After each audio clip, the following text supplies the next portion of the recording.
অবশেষে সমাধান সূত্র পাওয়া গেল আইএসএল নিয়ে। এআইএফএফ এর প্রস্তাবিত শর্তেই হতে চলেছে এবারের আইএসএল, শুরু হবে 14ই ফেব্রুয়ারি থেকে। সরকারিভাবে এদিন এই কথা ঘোষণা করে দিলেন কেন্দ্রীয় ক্রীড়ামন্ত্রী মনসুখ মান্ডবীয়। মঙ্গলবার আইএসএল এর আয়োজনের জন্য প্রয়োজনীয় পদক্ষেপ কি হবে তা ঠিক করতে এক্সিকিউটিভ কমিটির একটি স্পেশাল জেনারেল মিটিং ডাকা হয় এআইএফএফ এ। এই মিটিংয়ে ঠিক হয় প্রয়োজনীয় খরচ মেটাতে সংস্থার জমা আমানতই ভরসা, যা থেকে প্রায় 10 কোটি টাকা খরচ ধার্য করা হয় আইএসএল এর জন্য।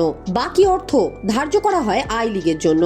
এরপর বিকালে কেন্দ্রীয় ক্রীড়ামন্ত্রক মনসুখ মান্ডবীয়র সামনে ক্লাব জোটের সঙ্গে আলোচনায় প্রস্তাব রাখে সর্বভারতীয় ফুটবল ফেডারেশন, যেখানে কার্যত কড়া সুরেই বলা হয় স্বল্প মেয়াদের জন্য এআইএফএফ এর প্রস্তাবিত শর্তে আইএসএল খেলতে রাজি কিনা ক্লাবগুলো এই মুহূর্তেই জানাক। প্রয়োজনে 5টি ক্লাবকে নিয়েও আইএসএল আয়োজন করা হবে এবছর, জানায় এআইএফএফ। কারণ আইএসএল আয়োজন করা নিয়ে আর কোনো টালবাহানা চাইছে না এআইএফএফ। এই বক্তব্যের পর তাৎক্ষণিকভাবেই বেশ কিছু ক্লাব এআইএফএফ এর শর্তে আইএসএল খেলতে রাজি হয়ে যায়, যার মধ্যে অবশ্যই ছিল Jamshedpur FC, east Bengal, Mohammedan sporting, Punjab FC, inter Kashi, north east ইউনাইটেডের মতো ক্লাবগুলো।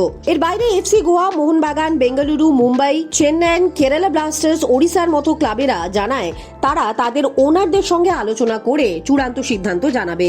যদিও এদিনই আলোচনার কিছু পরেই এই ক্লাবগুলো আইএসএল খেলার ব্যাপারে সম্মতি জানায় এবং এরপরই সরকারিভাবে আইএসএল হওয়ার কথা জানিয়ে দেন কেন্দ্রীয় ক্রীড়ামন্ত্রী। জানান 14ই ফেব্রুয়ারি থেকে শুরু হতে চলেছে এবারের আইএসএল। স্বাভাবিকভাবেই সিঙ্গেল লেগে হবে এবারের টুর্নামেন্ট। এখনো পর্যন্ত যা ঠিক রয়েছে তাতে 78টা ম্যাচ খেলা হবে কোনো একটি বা দুটি ভেন্যুতে। খরচ কম করার জন্য অধিকাংশ ম্যাচই ফ্লাড লাইটের পরিবর্তে দিনের আলোয় খেলার ভাবনা রয়েছে এআইএফএফ এর। ম্যাচ দেখানো হবে কোথায় সেই ব্যাপারে সিদ্ধান্ত নেবে এআইএফএফ।